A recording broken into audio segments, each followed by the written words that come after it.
할렐루야. 네. 예배에 나오신 여러분들을 예수님의 이름으로 환영하고 축복합니다. 우리 지금 이제 다 같이 일어나서 우리들의 신앙을 사도신경으로 고백하기를 원합니다. 나는 전능하신 아버지 하나님 천지의 창조주를 믿습니다. 나는 그의 유일하신 아들 우리 주 예수 그리스도를 믿습니다.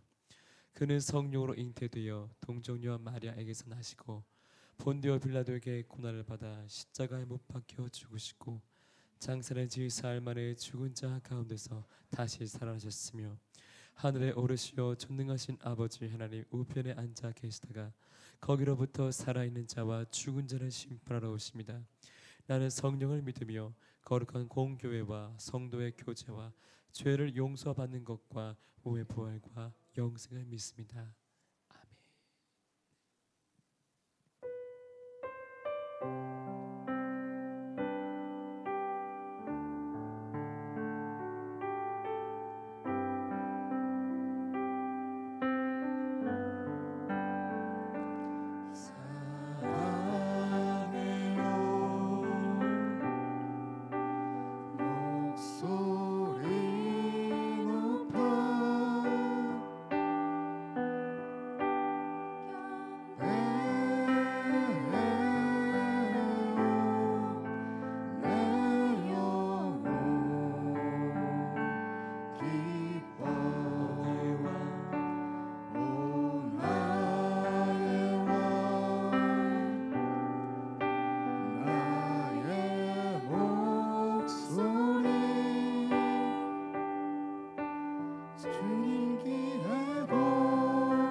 다시 한번 사랑해요 목소리 높여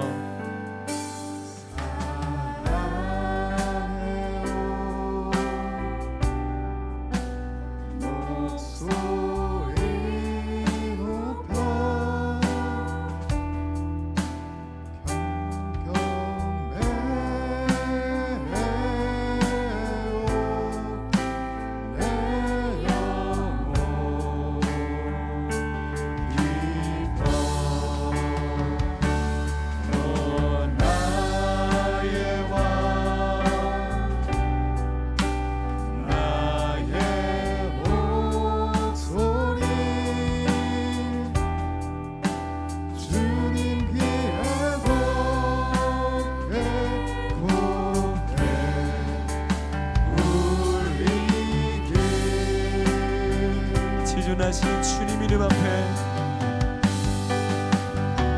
지존하신 주님 이름 앞에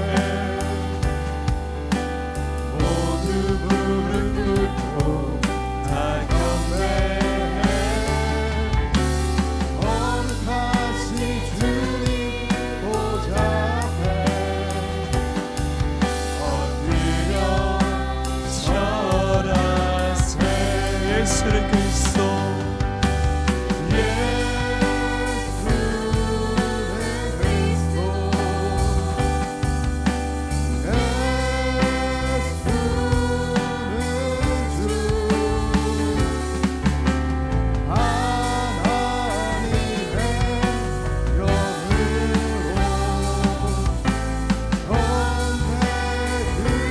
다시 한번 지존하신 주님 이름 앞에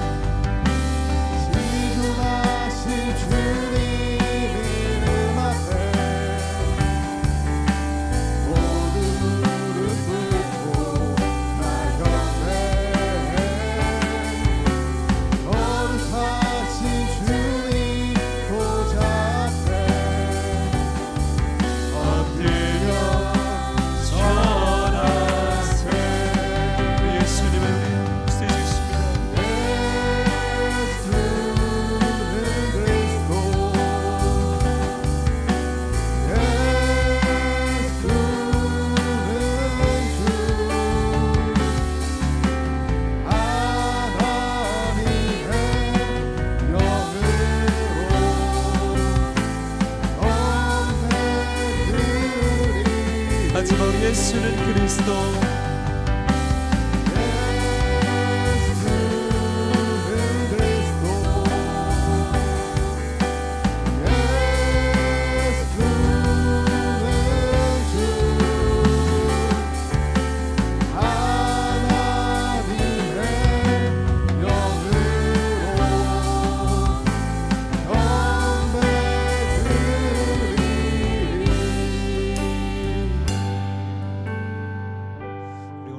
신령과 진정으로 주님 앞에 기쁨이 되는 예배를 드리기를 원합니다.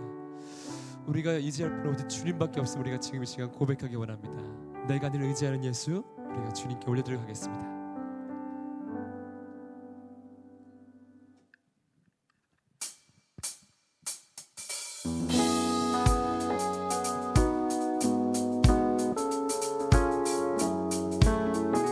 우리가 의지할 분은 오직 예수님밖에 없음을 지금 이 시간 신앙 고백하기 원합니다. 이 찬양 주님께 기쁨이 되길 원합니다.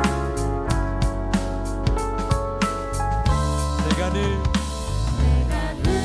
의지하는 예수 나의 상처 입으신 영을 불쌍하게 여기사 위로하여 주시니 미쁘신 나의 좋은 친구 내가 의지하는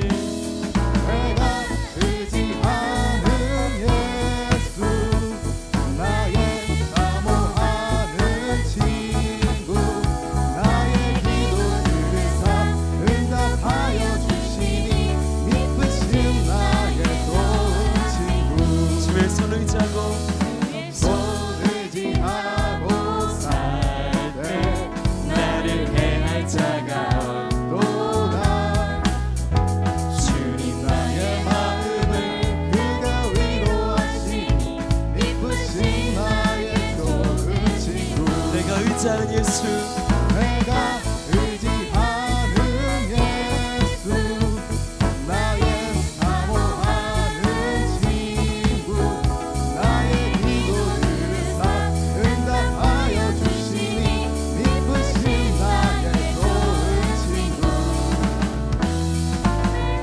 의지하는 예수 나의 사모하는 친구 나의 기도를 응답하여 주시니 미쁘신 나의 좋은 친구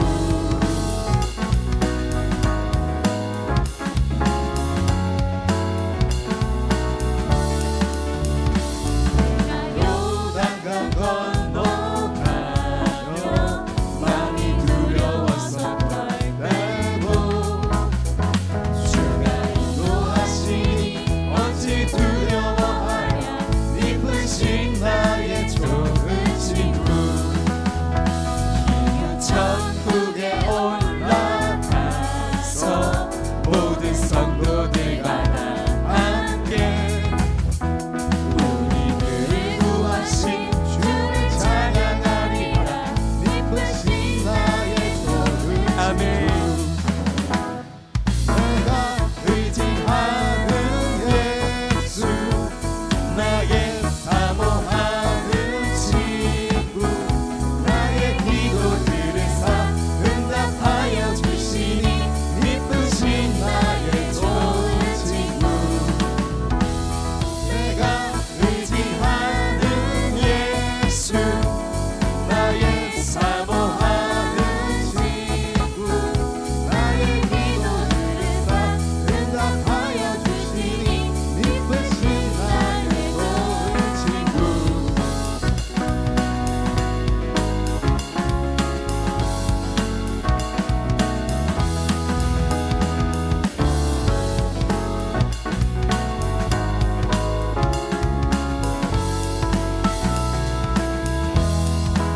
내가 의지하는 예수 나의 사모하는 친구 나의 기도를 응답하여 주시니 미쁘신 나의 좋은 친구 내가 의지하는 예수 나의 사모하는 친구 나의 기도를 응답하여 주시니 미쁘신 나의 좋은 친구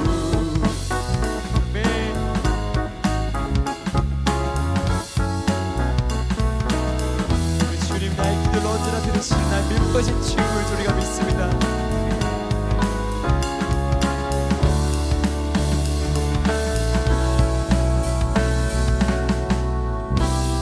아멘, 아멘, 아멘. 오직 오직 주만 우리가 높이기를 원합니다.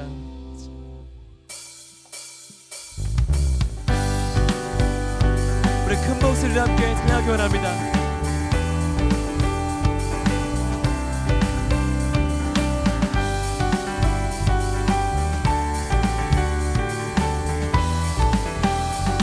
나는 주만 높이리. 나는 주만 높이리. 결코 내 맘 변치 않네. 세상 모든 권세 모든 영광 십자가 앞에 다 버리고 나의 충성과 내 헌신 내 모든 소망 오직 예수 나무에 달려 죽으신 그분께 나의 충성은 누구에게 향합니까? 오직 우리 주께 내 믿음 소망 찬양 받기 합당한 분 또 오직만 왕의 왕께 엎드려 경배하며 오직 우리 주께 오직 우리 주께 내 믿음 소망 찬양 받기 합당한 분또 오직만 왕의 왕께 엎드려 경배하며 모두들이 나를 지으시고 아버지 되시며 나를 구원하사 하늘에 상 주신 오직 우리 주님께 나 찬양하리 주님만 높이는 내 마음 결코 변하지 않습니다. 나는 주만 높이리 결코 내 맘 변치 않네 이 세상 모든 권세 모든 영광 십자가 앞에 다 버리고 나의 충성과 내 헌신 내 모든 소망 오직 예수 나무에 달려 죽으신 그분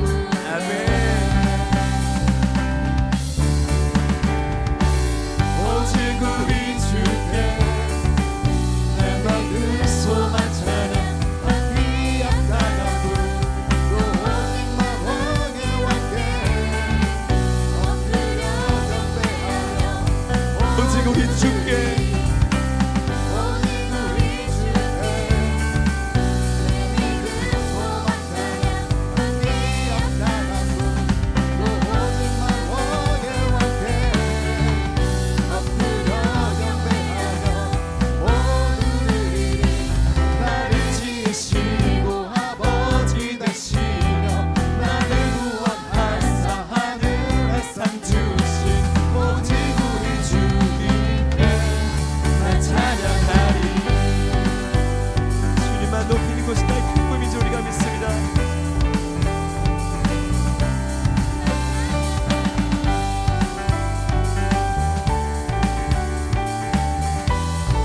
오직 우리 주께 오직 우리 주께 오직 우리 주께 오직 우리 주께 오직 우리 주께 오직 우리 주께 오직 우리 주께 오직 우리 주께 다시 한번 오직 우리 주께 오직 우리 주께 오직 우리 주께 오직 마지막으로 오직 주님께 오직 우리 주께 오직 우리 주께 오직 우리 주께 나를 지으시고 나를 지으시고 아버지 되시며 나를 구원하사 하늘에 상 주신 오직 우리 주님께 난 찬양하리.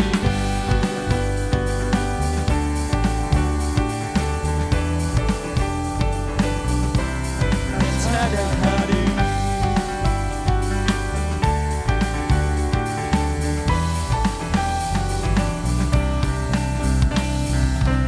오직 우리 주님께 영광의 박수 올려드리기를 원합니다. 할렐루야. 아버지 감사합니다.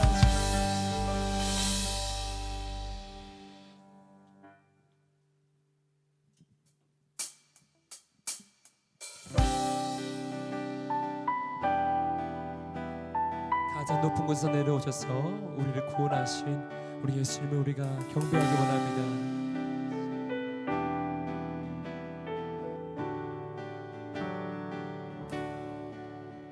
가장 높은 곳에서 가장 낮은 곳으로 찾아오셨네.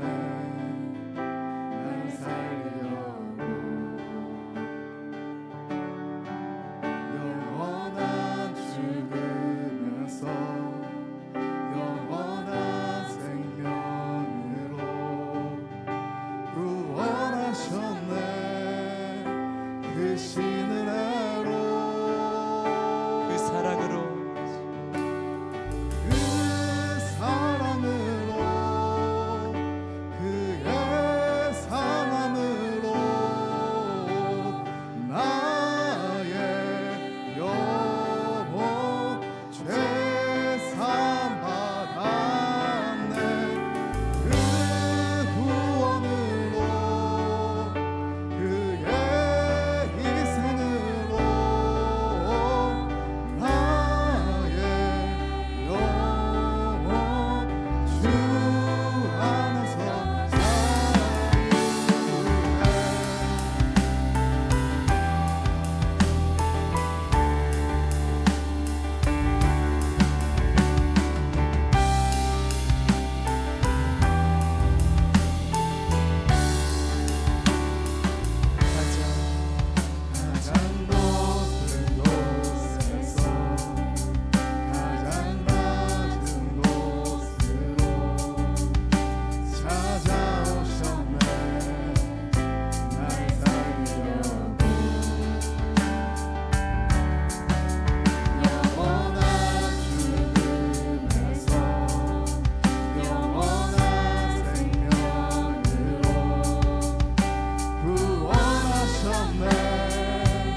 자유하게 되었음을 지금 이 시간 선포합니다. 오늘 이 시간 우리가 기도로 예배에 달려나가기를 원합니다. 우리가 예배해야 될 분이 누구이십니까? 우리의 기도를 받으시는, 우리의 찬양을 받으시는 분이 누구이십니까? 나의 창조주요, 나의 인생의 주이신 예수님이십니다. 오늘 이 시간 우리의 가지고 모든 걸 다 내려놓고 내 마음 내려놓고 나를 바라보고 계신 나의 주, 나의 창조주, 나의 구세주 예수님의 얼굴을 우리가 지금 이 시간 바라보며 기도로 나아가기를 원합니다. 다 함께 기도하겠습니다.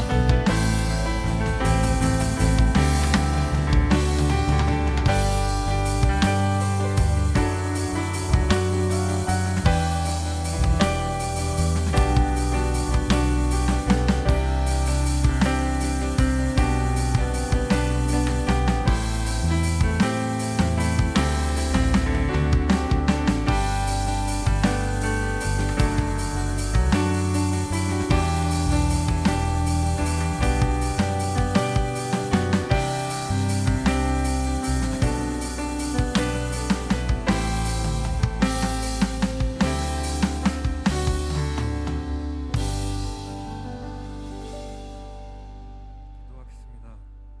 사랑이 많으신 하나님 아버지 감사합니다. 오늘도 이렇게 예배당에 나와서 예배를 드릴 수 있게 해주셔서 감사합니다. 예배에 나온 청년들과 나오지 못한 청년들 그리고 가족들 건강 지켜주시고 좋은 일들이 가득하도록 해주세요.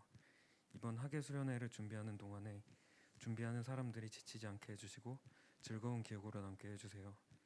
앞으로 있을 강태욱 목사님의 설교를 귀담아 듣고 한 주간을 잘 살아가는 저희가 되기를 기도하며 이 모든 말씀 예수님의 이름으로 기도드립니다. 아멘.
어찌 보면 여러분들을 좀 이렇게 비약하는 말이지 않을까. 예.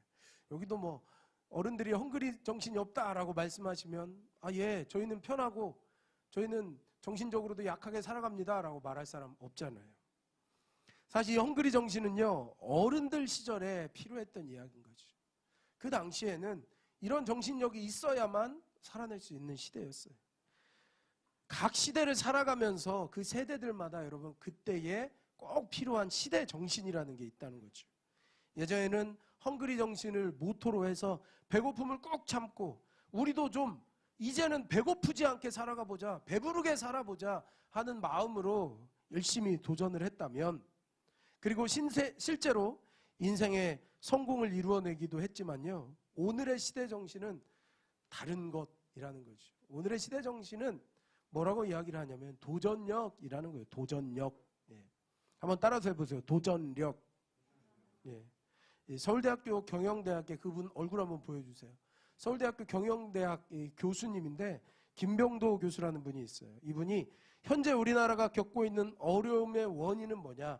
도전력을 잃어버렸기 때문이다라는 이야기를 했어요. 지금은 역동성을 상실했다는 거죠. 왜 그럴까? 모두 다 안전하고 편한 길만을 찾아가기 때문에 이제는 뭔가 획기적인 게 나올 수 있는 가능성이 없어졌다는 거예요. 어제 이런 기사가 떴죠. 알바 사이트 뭐죠? 알바몬에서 조사를 한번 해봤대요. 대학생들을 대상으로 조사를 해봤더니 대학생들 중에 이 5명 중에 3명은 취업 대신에 창업을 고민하고 있다라고 대답을 했대요. 여러분 세대에서 여기도 창업을 하라고 하면, 그러니까 또 창업을 생각하는 사람도 있을 수 있을 것 같아요. 여기도 꽤 많은 숫자가. 그러니까 예전 어른들은요, 뭐 예전 어른들까지 갈 것도 없죠. 여기에 계신 뭐 우리 직장생활 하시는 우리 부장님, 부감님 세대만 해도 창업이라고 하면 덜컥 겁이 나실 거예요.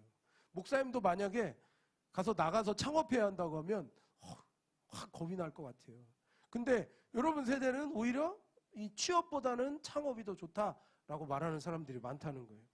그런데 어떤 업종에 가장 관심을 보였을까요? 1위가 뭘 것 같아요? 1위. 여러분이라면 창업하는 거에 뭐 하고 싶어요? 네, 카페가 1위였어요. 그 다음은 베이커리. 네, 근데 뭐 카페나 베이커리나 요즘 뭐 하나인 것 같아요. 그 다음에 뭘까요? 그 다음에 뭘 것 같아요? 편의점. 그리고 이제 그 후에 음식점. 이런 생각들을 한다는 거예요. 왜 이런 업종에 관심을 보였을까요? 이유를 물어봤어요. 뭐라고 대답했는 줄 아세요? 실패할 확률이 적으니까요. 내가 창업을 하지만 뭐 어떤 프랜차이즈를 한다면 본사에서 관리를 다 해주고, 그리고 카페, 베이커리 요즘은 뭐 웬만하면 다 유지가 되잖아요. 다른 업종보다는 쉽게 시작할 수 있잖아요. 그리고 여러분들 취미에도 맞을 것 같고, 그런 대답을 했다는 거예요. 운영과 관리가 편하고 실패할 확률이 적기 때문에 그걸 하고 싶다.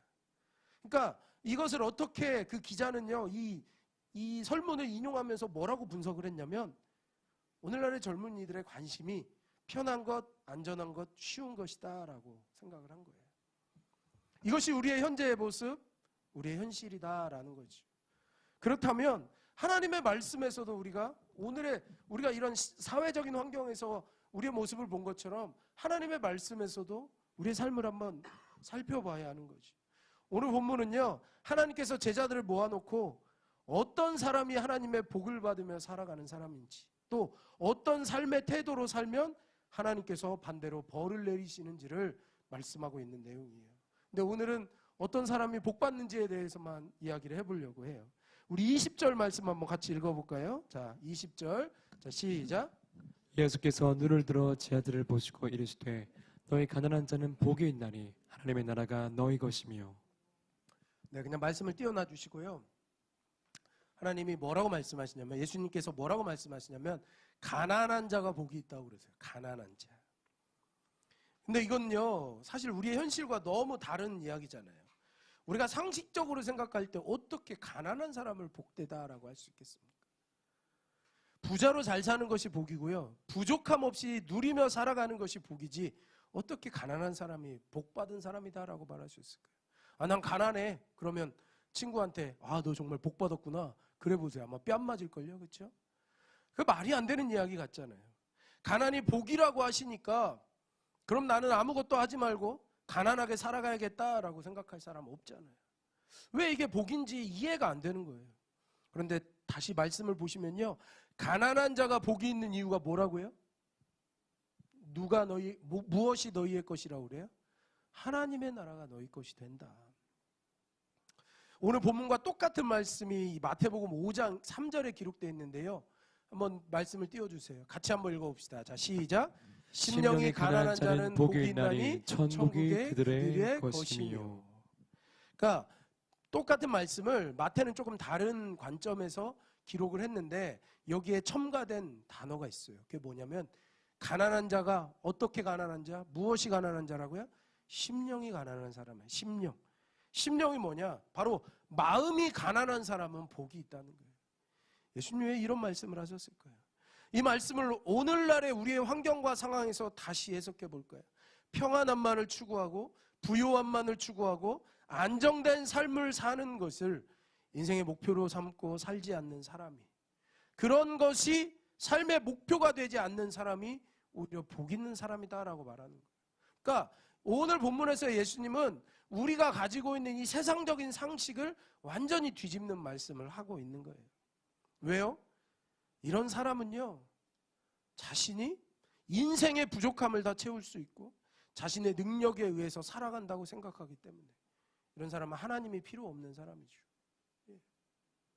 다 부유함을 추구하는 사람, 안정만을 추구하는 사람은요, 하나님이 필요 없는 사람이에요. 근데 반대로 하나님을 향해서 이 마음이 가난한 사람은요, 하나님만을 바라볼 수밖에 없다는 거예요. 아까 이야기했던 이 서울대학교 김병도 교수님이 오늘날의 성공의 필수 조건에 대해서 이렇게 이야기를 했어요. 뭐라고 말했냐면 something new, something different. 그러니까 뭔가 새로워야 되고 뭔가 달라야 된다는 거죠. 그런데 그런 창의적이고 혁신적인 아이디어는 배부르고 평안하고 안정적인 삶에서 나오는 게 아니라 부족함과 무언가를 채워야 할 갈급함이 있을 때 나타난다는 거죠. 발명이 어떻게 이루어지는지 아십니까? 발명이 예를 들어 이 무선 마이크를 발명한 사람은요, 유선 마이크를 쓰다 보니까 이 선 때문에 너무 불편한 거예요. 그렇기 때문에 선이 없는 마이크를 발명한 거죠. 유선 전화를 쓰다 보니까 유선 전화는 밖에서는 사용할 수가 없잖아요. 공중전화 같이, 공중전화도 선으로 다 연결된 거잖아요. 내가 원하는 곳에서 마음껏 쓸 수 없는데, 그래서 만들어진 게 무엇입니까? 바로 휴대폰 아니겠습니까? 핸드폰. 그러니까 불편함과 답답함과 이런 부분들이 결국 혁신을 만들게 된다는 거죠. 우리의 심령이 가난해야 하는 이유가 무엇일까요? 우리의 삶에, 우리 신앙에 도전력이 있어야 하는 이유가 무엇일까요? 우리가 하나님을 향한 갈급함으로 우리의 삶이 심령이 가난한 자의 모습이 되어야 하나님께서 우리의 부족함을 채우시는, 그리고 하나님 나라가 우리 것이 되는 역사가 나타난다는 것입니다. 그러면서 뭐라고 말씀하시냐면요, 21절 말씀을 한번 띄워주세요. 21절 같이 읽을게요. 시작. 지금 줄인 자는 복이 있나니 너희가 배부름을 얻을 것이며 지금 우는 자는 복이 있나니 너희가 웃을 것이며. 계속해서 우리의 상식과는 반대되는 말씀을 하고 계세요. 근데 이 말씀은 무슨 말일까? 하나님께서 채워주신다는 말씀이에요. 하나님께서 우는 사람을 위로해 주시고 웃을 일을 만들어 주신다는 거예요. 그 인생을 책임져 주시는 삶을 살게 된다라고 말씀하시는 거예요. 하나님은요, 여러분에게도 기도만 하고 말씀만 보고 웅크리고만 있으라고 말씀하지 않으셨죠. 세상의 안정과 풍요와 배부름을 추구하지 말고 세상의 것으로 채워지지 않고 누구도 어떤 것도 여러분의 안전함과 안락함과 편안함을 보장해 주지 않더라도 하나님만 바라보고 하나님을 의지하면서 믿음의 도전을 한번 해보라는 거예요. 아이들을 보면요, 저도 아이들 둘을 키우는데 특히 우리 딸이 이 식탐이 되게 많아요. 딸이 되게 통통하게 생겼거든요. 근데 얘는 식탐이 많아가지고 양손에 이렇게 먹을 것을 쥐어야 돼요. 양손에 먹을 것. 그러면 기분이 좋아야 아빠 하나만 줘 할 때 이렇게 주는 거죠. 근데 쥐고 있어도 잘 안 줘요. 그게 애들의 특성이라는 거예요. 우리의 삶의 태도가 이렇다는 거예요, 여러분. 손에 꼭 쥐고 있으면서 그 손에 쥔 것을 보면서 안정감을 얻고 내 손에 쥔 것을 통해서 내 삶을 무언가로 좀 풀어가 보려고 노력한다는 거예요. 그러니까 아까 제가 설문조사를 말씀드렸잖아요. 여러분, 카페, 베이커리, 안정적인 가게를 운영하는 창업을 하는 게 그게 정말로 우리나라의 미래를 위해서도 과연 정말 오늘날 젊은이들이 꾸는 꿈이 정말 건강한 것일까? 아니 진짜 내가 바리스타로서의 어떤 큰 사명감을 가지고 이 커피 업계에서 내가 무언가 좀 큰 일을 이루어보겠다라고 꿈꾸는 사람들이 있잖아요. 이런 사람들이 창업하는 게 뭐가 문제겠어요? 그 방향을 가기 위해서 준비한 사람들이 준비해서 창업하는 게 뭐가 문제가 되겠어요? 그러나 편안한 것, 망하지 않는 것, 운영하기 쉬운 것, 이것을 목표로 카페를 창업한다는 것은요, 오히려 열심히 한번 일을 해보려고 카페 운영을 해보려는 사람들에게 더 큰 피해만 주는 꼴이 되지 않겠느냐 하는 거예요. 오늘 말씀을 통해서 하나님께서 우리에게 가르쳐 주시는 것은요, 이런 안정과 안락과 편안함만 추구하는 우리의 삶의 태도가 틀렸다는 거예요. 하나님은 하나님만의 말씀만을 따라서 하나님만 붙들고 사는 사람을요, 절대로 실패하지 않게 하신다는 거예요. 22절 말씀 한번 보세요. 22절. 자, 같이 읽어봅시다. 자, 시작. 인자로 말미암아 사람들이 너희를 미워하며 멀리하고 욕하고 너희 이름을 악하다 하여 버릴 때에는 너희에게 복이 있도다. 심지어 하나님의 말씀대로 따라 사는 것이 다른 사람들 보기에 어리석어 보인다고 사람들에게 손가락질을 받고 미련하게 산다고 조롱을 받는다 해도 하나님께서 다른 사람들에게 절대 부끄러운 삶을 살지 않도록 하나님께서 역사해 주신다는 거예요. 여러분, 안정되고 편안하고 부유한 삶이 여러분의 삶을 안전하게 지켜준다라는 생각을 버리셔야 합니다. 잘 생각해 보세요. 부자라고 해서 다 편안하고 쉽게 사는 거야. 자기가 원하는 것을 가지고 산다고 해서, 자기가 원하는 직업을 이뤘다고 해서, 자기가 어떤 성공의 높이에 빨리 올라갔다고 해서 그 사람이 정말 그 인생의 모든 것을 이룬 사람처럼 그렇게 편안하게 살아가는 모습인가? 잘 생각해 보시기 바랍니다. 사회심리학자의 말에 따르면요, 요즘 한국 부모의 교육 목표는 뭐라고 하는지 아세요? 어떻게 하면 내 자녀의 고난을 없앨까라고 생각한다는 거예요. 근데 가만히 생각해 보니까 저도 그래요. 우리 아이들이 어떻게 하면, 우리 아이들이 힘들어하는 것 어떻게 하면 해결해 줘야지, 이 생각이 너무 쉽게 들어요. 내 자녀가 어떻게 하면 어려움 없이 편안하게, 그래서 엄마는 고생했어도 아빠는 고생했어도 너희는 엄마 아빠처럼 살지 마라. 너희 열심히 공부해서 엄마 아빠보다 더 훌륭한 직업을 가져라. 너희는 열심히 노력해서 엄마 아빠보다 더 좋은 집도 사고 차도 사고 더 행복하게 살아라. 이게 요즘에 한국 부모들이 자녀들을 바라보면서 하는 교육 철학이라는 거예요. 그런데 이런 교육 철학과 태도가요, 결국 자녀들을 혁신과 도전을 하지 못하는 무기력한 그리고 겁쟁이가 되게 한다는 거죠. 여러분, 우리의 신앙의 태도에서도 똑같습니다. 편안하고 쉽고 안정적인 삶을 추구하면서 신앙생활을 하다 보면요, 어떤 고난도 어려움도 무조건 피해가려고만 하니까 결국 작은 고난도 이겨낼 수 없는 영적인 겁쟁이, 영적인 바보, 영적인 무기력이 우리에게 찾아오게 된다는 거예요. 최첨단의 전자강국이라고 일컬어졌던 일본, 여기서 소니 아는 사람 한번 손 들어보세요. 소니. 은서, 소니 뭐가 유명했어요 옛날에? MP3. 지금 소니 MP3 사주면 어떻게 할 거야? 목사님이 선물로 주면 됐고요 이러겠지. 근데요, 어땠을까요? 목사님 학교 다닐 때만 해도요, 여러분, 카세트, 마이마이라고 들어봤어요? 마이마이? 옛날 얘기 좀 할게. CDP 아세요? CDP? 휴대용 CDP. 네. 우리 집사님만 끄떡끄떡 하시면 안 돼요. 여러분들이 좀 알아야 돼. 휴대용 CDP 손바닥만한 거, 옛날에 그게 있었다고요. 학생들이 MP3 나오기 전에 다 그걸 가지고 다녔어. 그 CDP 소니 아이화하면요 최고였어요. 지금 저기 맥북 사는 것처럼 아유 카페 가서도 이렇게 함부로 내놓을 수 있었어요. 예. 그런데 그 소니가 지금 어떻게 됐는지 아세요? 여러분 소니 제품 사주면 화낼걸요. 예. 차라리 국산이 더 좋다고 하지. 이 소니가 어떻게 됐냐면 우리나라뿐만 아니라 우리나라나 미국 경제국뿐만 아니라 중국에까지 다 따라잡히는 그런 회사가 됐어요. 근데 왜 그랬는지 아십니까? 왜 일본의 기업들이 최첨단의 기술력을 자랑하던 일본의 기업들이 지금은 왜 이렇게 다른 나라에게 따라잡힌 줄 아세요?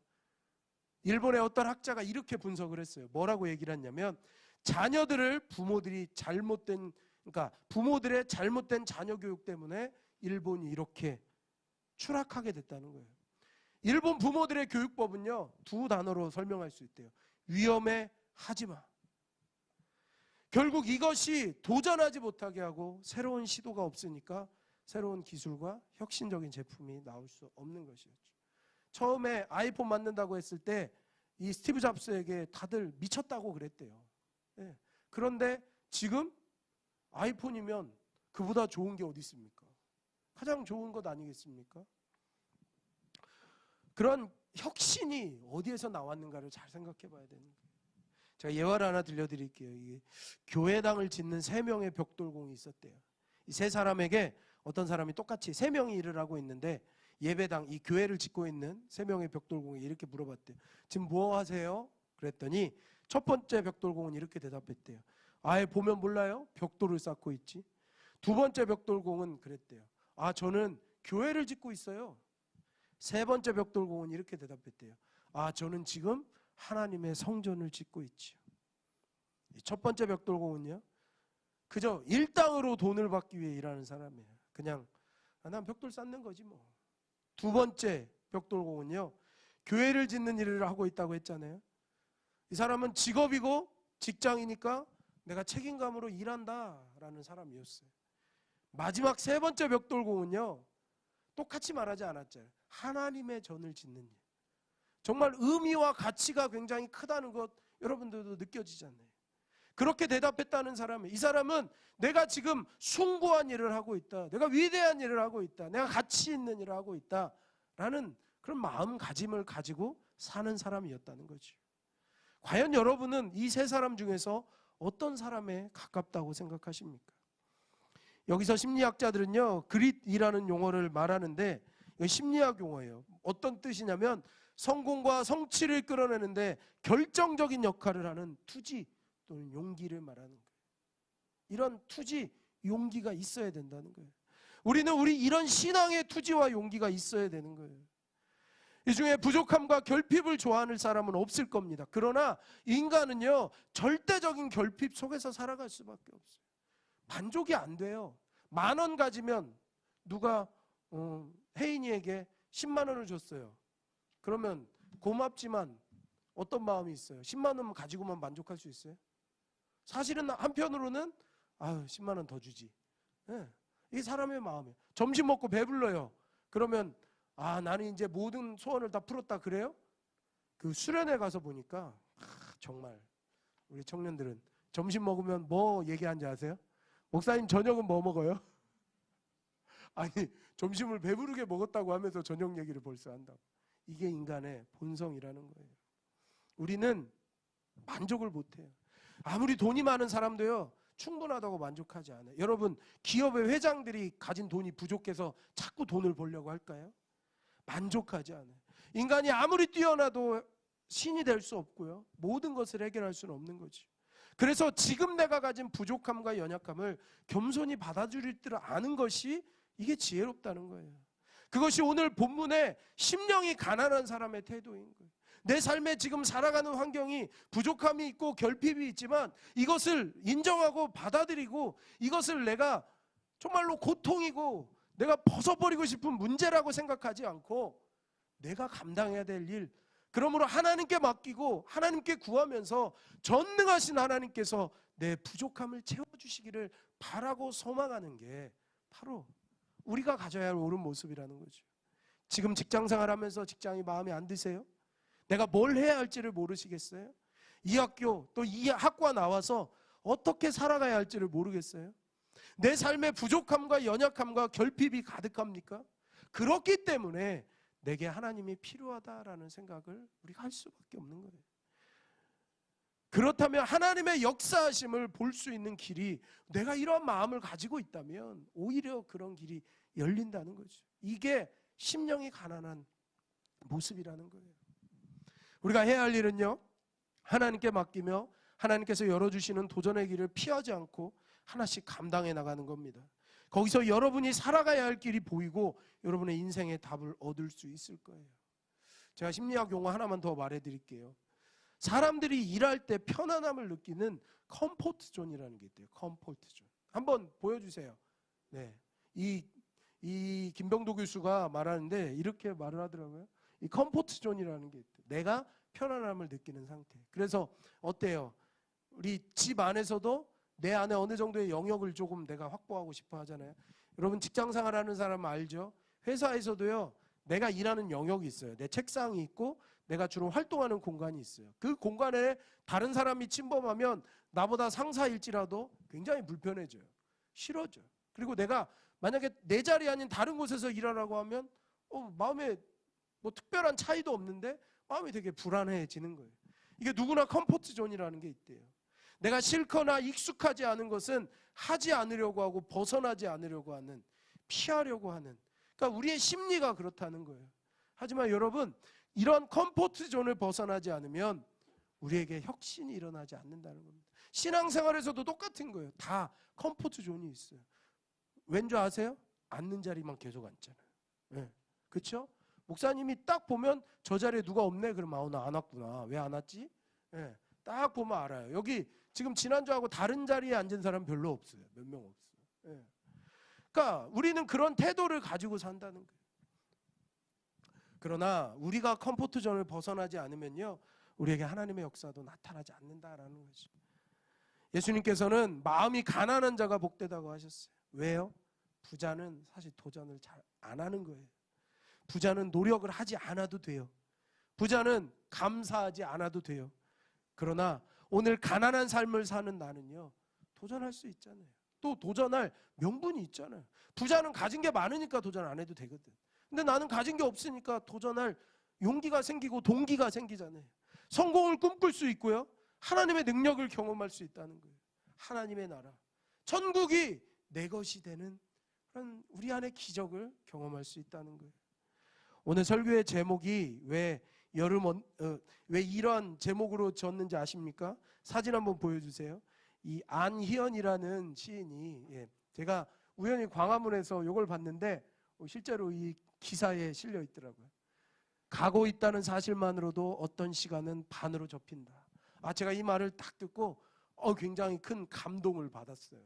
이게 안희연이라는 시인의 여름 언덕에서 배운 것인데요. 그 뜨거운 여름에 막 멀리 오는 게 힘들고 어렵지만 어찌됐든 그만큼 걸어갔다는 것, 그만큼 갔다는 것, 그러면 목적지를 향한 시간이 반으로 접힌다라는 거예요. 고생했지만 힘들었지만 그러나 그 가운데 또 얻는 것이 있고 수확이 있다라는 것이죠. 내가 심령이 가난한 자의 마음과 삶의 태도로 도전할 때 우리의 목적지가 또 우리가 추구하는 것에 우리가 가야 할 또 수고함이 절반으로 줄어든다는 거예요. 80%, 90% 완성되어져 간다는 거예요. 오히려 내가 무엇을 채워야 내가 더 가까이 갈 수 있다기보다도 내가 심령이 가난한 마음으로 하나님이 인도하시고 하나님이 열어주시는 그 길에서 믿음의 도전, 믿음의 싸움을 싸워갈 때, 여러분, 그러한 갈급한 심령, 가난한 심령으로 여러분 하나님이 주신 그 일에 도전할 때 하나님이 여러분에게 허락해 주시는 꿈을 이루어 주시는 놀라운 기적을 우리의 삶에서 경험할 수 있다는 거예요. 계속 시험 보는 친구도 있고요, 또 시험이 끝난 친구도 있고, 또 학교 공부하면서 참 우리 청년들의 지금 형편이 다양해요. 제가 셀장들을 통해서 또 개인적으로 그런 기도 제목을 받고 기도하기도 하는데, 여러분 그 도전을 멈추지 않는 여러분이 되었으면 좋겠습니다. 도전을 언제까지 하냐? 우리가 땅에 묻힐 때까지 하는 거예요. 그게 하나님이 우리에게 주신 우리 삶의 또 숙제이기도 한 겁니다. 그래서 지금 이 자리에 만족하는 것이 아니라 하나님이 우리에게 주신 그 가난한 마음, 하나님을 바라보고 의지하는 그 심령이 가난한 마음으로 오늘도 여러분의 삶에서 믿음의 도전을 이어간다면 하나님의 나라, 여러분 이 문제들이 이루어지는 그런 역사를 경험하게 될 줄로 믿습니다. 우리 잠깐 기도할게요. 우리 기도할 때 우리 같이 이런 결단의 고백으로 하나님 앞에 기도했으면 좋겠습니다. 여러분은 어떤 도전을 해가고 계십니까? 여러분 앞에 어떤 환경이 펼쳐져 있습니까? 여러분의 심령은 가난하십니까? 부요하십니까? 나는 마음이 가난한 사람입니까? 아니면 부요한 사람입니까? 육신이 부요할지라도 그것이 내 것이 다 될 수 없다니까요. 이미 얻은 거 있을지라도 그것이 다 내게 될 수 없다는 거예요. 하나님 앞에 우리의 가난한 마음을 내어드리십시다. 하나님, 내가 가진 게 없어요. 하나님, 내가 할 수 있는 게 없어요. 내가 이룰 수 있는 게 없어요. 하나님 도와주세요. 하나님 역사해 주세요. 이러한 고백을 드릴 때에 이 사람에게 하나님은 하나님의 나라를 주신다는 거예요. 하나님의 나라가 뭐예요? 모든 것이 있는 곳이에요. 완전한 곳이에요. 영원한 곳이에요. 하나님이 이것을 주신다고 약속하셨어요. 오늘 이 마음으로 우리 같이 기도합시다. 여러분의 그 도전의 제목들을 하나님 앞에 드리세요. 기도하세요. 그리고 하나님만을 믿음으로 담대히 도전을 이어나갈 수 있게 해달라고 우리 한번 같이 기도하겠습니다. 사랑이 많으신 하나님 아버지, 감사합니다. 하나님, 믿음으로 이 시대를 살아가야 하는 저희들의 모습입니다. 하나님, 인간의 능력, 인간의 방법, 인간의 열심, 우리의 능력으로는 이룰 수 있는 것이 아무것도 없고 오직 하나님만 의지합니다. 하나님만 사모합니다. 우리 마음에 가난한 마음을 부어주시옵소서. 우리 마음에 그저 포기하고 무기력해지는 그런 마음이 아니라 하나님을 향한 가난한 심령을 부어주시옵소서. 욕심내지 않는 마음을 부어주시옵소서. 편안하고 안락하고 안정적인 것이 아니라 하나님이 주시는 것, 그것이 불편하면 불편한 대로, 어려우면 어려운 대로, 그것이 힘들면 힘든 대로 하나님의 능력임을, 하나님의 손길임을, 하나님의 인도하심임을 믿음으로 바라보며 나아갈 수 있는 저희들이 되게 하여 주시옵소서. 저희들에게도 굳건한 믿음을 허락하여 주시고 하나님을 온전히 의지할 수 있는 하나님의 능력을 부어주시옵소서. 하나님의 은혜로 건립혀 주시옵소서. 하나님께 모든 것 맡길 때에 지금 도전의 길을 걸어가고 있는 청년들이 있습니다. 시험을 보며 또 공부하며 또 취업과 또 진로로 인해서 여러 가지 우리의 수고 가운데 있지만 하나님께 온전히 맡기게 하시고 우리의 가난한 마음, 가난한 심령으로 하나님의 역사하심, 하나님의 손길을 경험할 수 있는 믿음의 백성들 되게 하여 주시옵소서. 하나님의 은혜로 채워주시옵소서. 사랑이 많으신 하나님 아버지, 감사합니다. 우리는 다른 세대보다, 어른들보다 정말 여러 가지로 가난한 시대를 살고 있습니다. 그런데 우리의 육신이 가난하다고 해서 우리의 삶의 태도까지 가난하지 않게 하나님께서 역사해 주시는 줄로 믿습니다. 우리는 물질에 가난한 사람이 아니라 하나님 앞에 가난한 마음을 가진 사람입니다. 세상을 향해 가난한 사람이 아니라 하나님 앞에 우리의 마음을 다 드렸기 때문에, 우리의 모든 것을 드렸기 때문에 가난한 마음을 가진 사람들입니다. 욕심이 없고 우리의 또 노력과 수고가 전부가 아니라 하나님의 손길만을 바라보기에 우리는 마음이 가난한 사람들입니다. 이 마음이 가난한 사람들에게 하나님 나라를 주신다고 했으니, 영원한 것으로 채워주신다고 했으니, 하나님께서 모든 것으로 부어주신다고 약속해 주셨으니, 이번 주 한 주를 살아가며 우리가 가난한 심령으로 하나님의 놀라운 역사하심을 경험할 수 있도록 인도하여 주시옵소서. 우리에게도 이 신앙에 어떤 컴포트 존이 있는 것 같습니다. 하나님, 편안함을 추구하는 신앙이 아니라 믿음으로 도전할 수 있는 담대한 신앙인들 되게 하여 주시옵소서. 하나님만을 바라보며 믿음의 싸움을 담대히 싸워나가 가난한 심령으로 하나님의 나라를 볼 수 있는 우리 모든 청년들 될 수 있도록 인도하여 주실 줄 믿고 감사드리며 예수님의 이름으로 기도하옵나이다. 아멘. 우리 다 같이 자리에 일어나서 봉헌 찬송 부르겠습니다.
하나님 아버지 감사합니다. 한 주간의 삶을 살면서 하나님 여러 가지 환경과 형편 속에서 우리를 지키시고 인도하여 주셔서 참으로 감사합니다. 저희들 하나님께 늘 부족함과 연약함이 크지만 그러나 하나님 주신 은혜로 살았습니다. 그 은혜에 감사하며 이 시간 몸만 예배 가운데 드리는 것이 아니라 마음만 드리는 것이 아니라 하나님 앞에 마땅히 올려드려야 할 우리의 예물을 주님 기쁜 마음으로 올려드립니다. 이 손길에 주님의 크신 복을 더하여 주시옵시고 하나님 축복하여 주시옵소서.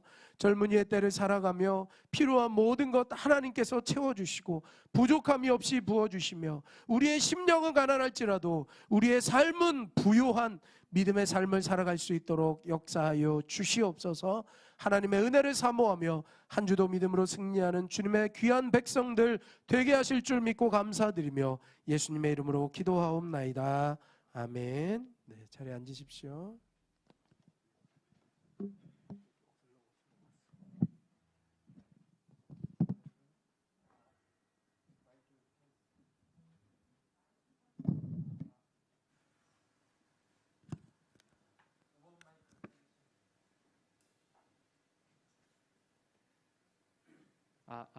네, 좋습니다.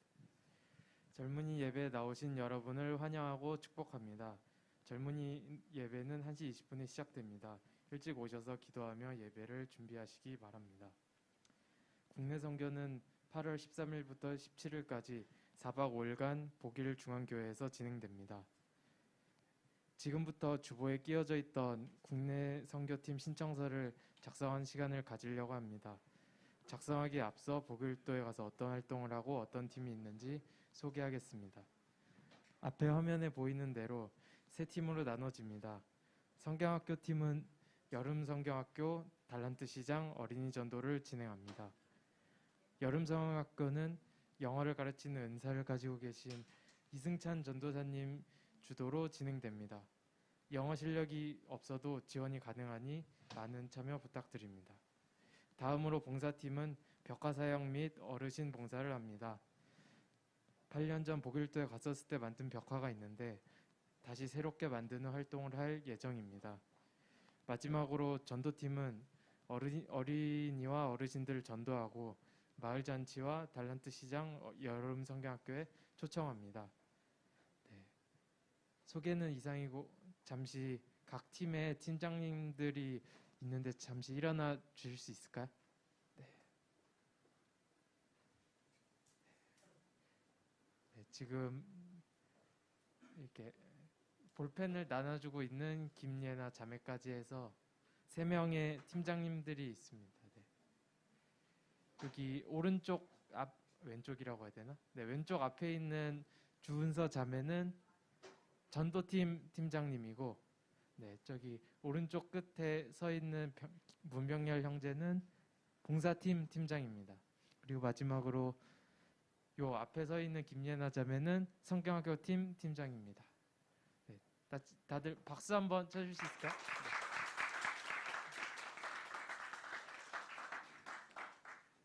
네. 이제부터 작성하겠습니다. 작성하실 때 신청서 절치선 아래 빈 공간에 자신의 이름을 작성해 주시고 완료한 사람은 자신의 셀 리더에게 제출해 주시면 됩니다. 이 신청서는 팀 구성 시 참고 자료로 활용되고 각 팀의 상황에 따라 작성한 팀과 다른 팀으로 조정될 수 있다는 점 참고 바랍니다. 이상입니다.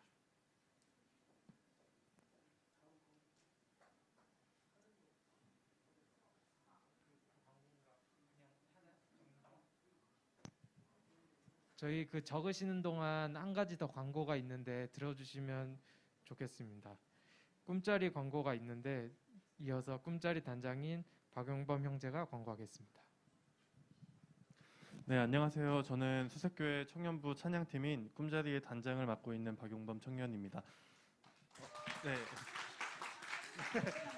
내용이 조금 길어가지고요. 편안하게 적으시면서 귀로만 들으셔도 됩니다.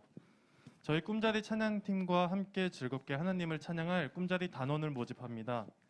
지원 자격은 이 예배를 사모하고 함께 찬양하기 원하는 모든 청년에게 자격이 있으며 모집 부분으로는 저희 찬양팀 안에 준비되어 있는 드럼이나 기타, 피아노 등 모든 악기 부분에서 모집하고 있고요. 또한 앞에서 찬양하는 싱어 부분, 뒤에서 지원해주는 엔지니어 부분까지 모집하고 있으니까 많은 지원 부탁드립니다. 모집 기간은 오늘 이 시간부터 6월 23일 금요일 오후 6시까지 모집을 받으려고 하니 기간 내로 맞춰서 지원해 주시기 바랍니다. 지원 방법으로는 전화, 오늘 찬양 인도를 해주신 뒤에 계신 이승찬 전도사님에게 지원서를 작성해 주시거나 지원서 내용을 카카오톡으로 작성해서 지원해 주시면 됩니다. 방금 말씀드렸던 지원서 양식은 오늘 중으로 카카오톡을 통해 각자 속해 계시는 셀별 단톡방을 통해서 전달해 드릴 예정이며 혹시 셀이 아직 없으신 분들은 저에게 따로 직접 문의 주시면 지원서를 드리도록 하겠습니다. 자세한 오디션 일정과 방법은 지원서를 통해 확인해 주시면 될 것 같고요. 기타 문의사항이 있으시면 저에게 문의 주시면 됩니다. 그리고 마지막으로 개인적으로 저는 저희가 보내고 있는 이 청년의 때가 참 짧다고 느껴지는데 이 짧은 청년의 때를 보낼 때 매주 나의 삶을 나누고 함께 기도하고 즐겁게 찬양하는 공동체가 있다는 것은 큰 축복인 것 같습니다. 이 즐거운 시간을 여러분들도 함께 했으면 좋겠고요. 이 짧은 시기를 잘 활용하셔가지고 재밌는 청년부 활동을 하셨으면 좋겠습니다. 이상입니다.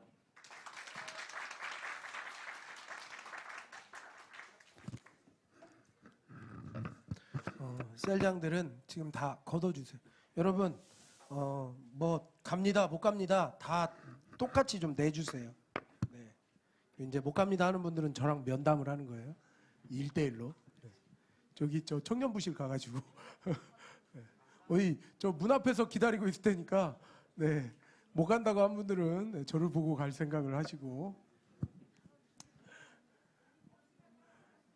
네, 조금 시간을 드릴게요. 네, 한 2, 3분 더 드릴 테니까 네, 해주시고 조금 찬양한 반주 좀 해놔줘. 엘리제 이런 거 쳐도 돼. 엘가 이런 거 쳐도 돼.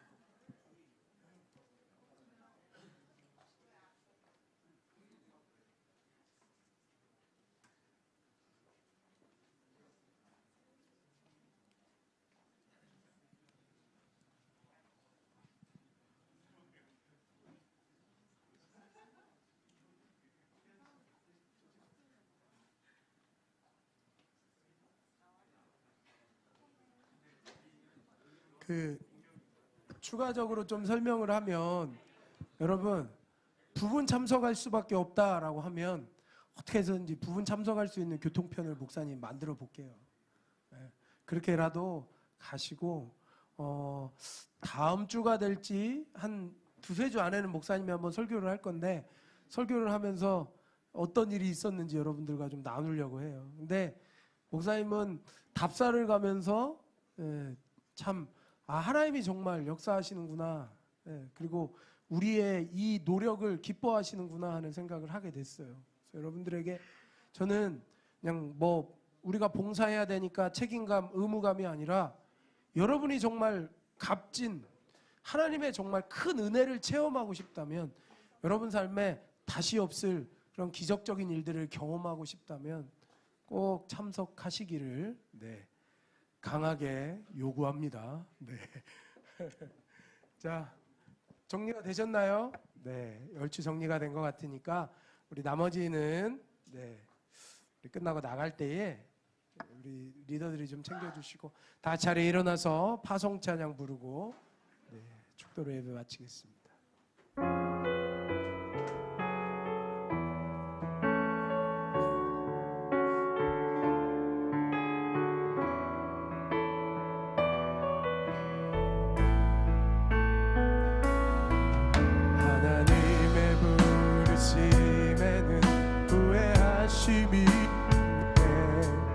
내가 이 자리에 선 것도 주의 부르심이라.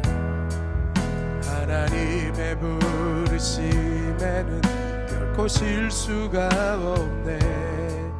나를 부르신 하나님의 신실하심을 믿네. 날 부르신 뜻 내 생각보다 크고 날 향한 계획 나의 지혜로 측량 못하나 가장 좋은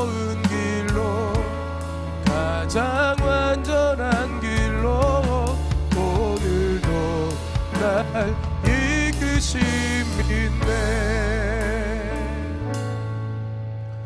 이제는 우리 주 예수 그리스도의 은혜와 하나님 아버지의 극진하신 사랑과 성령님의 감동감화 교통 충만케 하심이 오늘 주신 말씀 붙들고 삶이 가난한 사람이 아니라 마음이 가난하여 하나님께서 부족함 없이 채워주시는 인생, 하늘나라를 품고 천국을 품고 살아가는 인생을 살아가기로 결단하며 작정하며 신앙의 컴포트존을 버리고 믿음으로 끊임없이 담대한 도전을 이루어 나가기를 또 결단한 우리 청년들 머리 위에 또 이들이 한 주간 거할 처소와 또 이들이 감당해야 할 학업과 또 그 일과 또 믿음의 도전 위에 이들의 그 앞날 위에 이제로부터 영원토록 함께 하옵시기를 간절히 축원하옵나이다. 아멘.